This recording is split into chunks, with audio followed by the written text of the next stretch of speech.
Good evening. You're tuning in to AWANI tonight with me, Saraya Mia.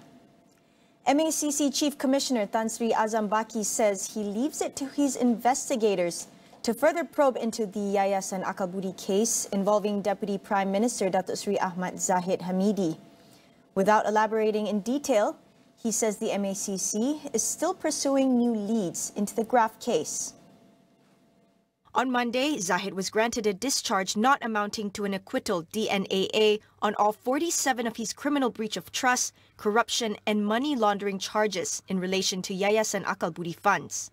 The decision was made by Judge Datuk Colin Lawrence Sequeira after hearing 11 grounds submitted by Deputy Public Prosecutor Muhammad Dusuki Mokhtar in relation to halting the trial. On Tuesday, the Attorney General's Chambers said the prosecution's application for Zahid to be granted a DNAA on all his charges was made based on the grounds submitted and accepted by the court. The High Court's decision to drop corruption charges against Dr SRI Ahmad Zahid Hamidi has drawn criticism from across the political spectrum. C4 Centre's Sudagaran Stanley looks at how the decision could cast doubt on the government's commitment to fighting corruption.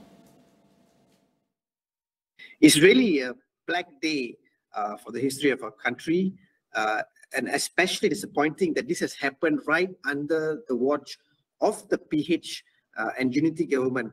Now, this was the government that promised a slew of reforms. This was the very government that stood up and promised that they will fight corruption with all their might. And this was the very government that promised they would ensure that there will be no meddling in the ongoing court cases and in the institution of this country. So to see this happen under them, it's really very mind-boggling. Now, if you look at this particular case, right, this Zahid's case is in the stage where the defense are actually now putting forward their defenses and arguments. So which means the prosecution has already finished, completed submitting their initial arguments, and the court has already found a prima facie case. At this particular point of time, the responsibility lies upon the defense to actually put in the evidences and say that I have evidence 1, evidence 2, evidence 3 to rebut what has been brought up by the prosecution, and therefore the judge will have to decide. So it is really unusual for the Public Prosecutor's Office at this point of time to go and actually ask for a discharge in regards to the case. And even if we want to take into argument, right, the argument, I mean, their particular reasoning that there were certain submissions made by the defense side, certain documents and evidences that they need to look through this.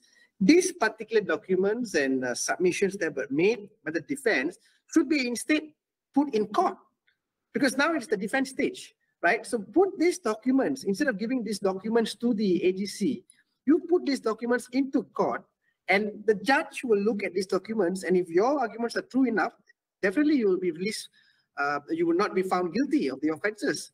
So really, their reasoning in this entire thing does not tally with what the justice system or with what level the case is currently right now. And I think it really is on the government to really come clean on what they're actually trying to achieve and do here in this regards. Prime Minister Dr SRI Ibrahim has denied involvement in the court's decision regarding the Deputy Prime Minister. However, Stanley argues that it is crucial for the government to immediately separate the powers of the Attorney General and the Public Prosecutor in order to restore public trust. The system in Malaysia here, we know that the AG's department and the Public Prosecutor's Department is fused. And it is the AG is actually appointed by the Prime Minister on advice of the Prime Minister. He basically chooses the candidate, right? And in this particular case, although the AG, former AG Idris, was appointed by previous government, but any Prime Minister or successive government that comes upon will actually have authority over that AG, because he is basically answerable to the Prime Minister of the day. So to say that you don't have the power of influence, I think that cannot be bought. Pakatan Harapan had close to 7 months to put these reforms forward. They came in last December. It's already now close to October. They had so many months to put this in power. Had they had pushed forward this reform, the separation of powers within AG and PP, today I think they would not have faced a situation of where the current Zahid would have been walked away free from the charges that he was facing, particularly because the AG's department and the PP would have been a separate entity. They've been more independent, and the ministers or even the government of the day would have no business actually instructing them what and what not to do. So that is the biggest failure on the part of this current government currently, that the failure to implement this separation of powers within the AG and PP within this period of time that they had. So moving forward, I think this is one of the biggest demands that not only we at C4, but I think you can see this coming from every single civil society in this country, be it all other major component civil society associations, even members of the public who are calling for Anwar Ibrahim to right now seriously. It's time for him to seriously no longer delay this, but put this on the table. If you can do it in coming October sitting, then you've got to do this in public in the October sitting, because you have actually lost your credibility, to be fair, to be honest. The PH government has lost its credibility to talk about anti-corruption initiatives with this current happening in regards to the Zahid case. Meanwhile, Malaysia wants former Goldman Sachs banker Roger Ng to return to the country before starting his 10-year prison sentence in the U.S. for his role in embezzling 1MDB funds. U.S. prosecutors pushed back Ng's sentencing by a month to allow more time for discussions with Putrajaya about the possibility of letting Ng stand trial in Malaysia first. U.S. District Judge Margot Brody in Brooklyn had delayed Ng's scheduled September 6 surrender date to October 6. Prosecutors said that Ng's lawyers agreed to the one-month delay. 51-year-old Ng was sentenced to 10 years in prison in March 2022 after he was convicted of helping loot billions of dollars from 1MDB. The case stemmed from about $6.5 billion in bonds that Goldman helped 1MDB sell in 2012 and 2013. U.S. prosecutors said $4.5 billion of that sum was embezzled by officials, bankers, and their associates in one of the biggest scandals in Wall Street history. Separately, the MACC has begun interrogating 1MDB former General Counsel Jasmine Liu, who was arrested in July. Its Chief Commissioner Tan Sri Azam Baki says questioning would take 3 days to complete. Azam said both the Graft Agency and police were in the process of bringing back 1MDB-linked assets and money. Asked if the authorities were close to detaining Liu, Azam briefly answered, not yet. Liu, a former associate of fugitive businessman Joe Low, surrendered herself to the Dang Wangi Police Headquarters on July 7th. On Monday, police said they were in the process of seizing 93.2 million ringgit worth of assets bought by Liu using 1MDB funds, which were located in Singapore, US, UK and Switzerland. We'll be back with more after the break.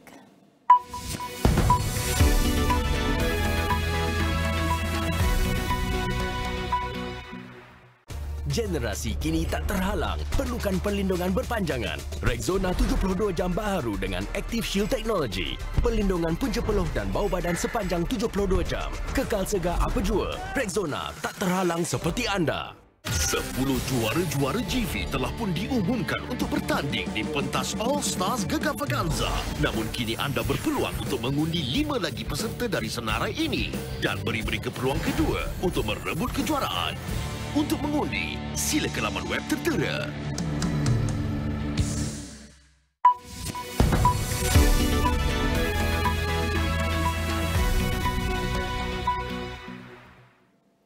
Any future collaboration between Malaysia and China should depend largely on mutual trust.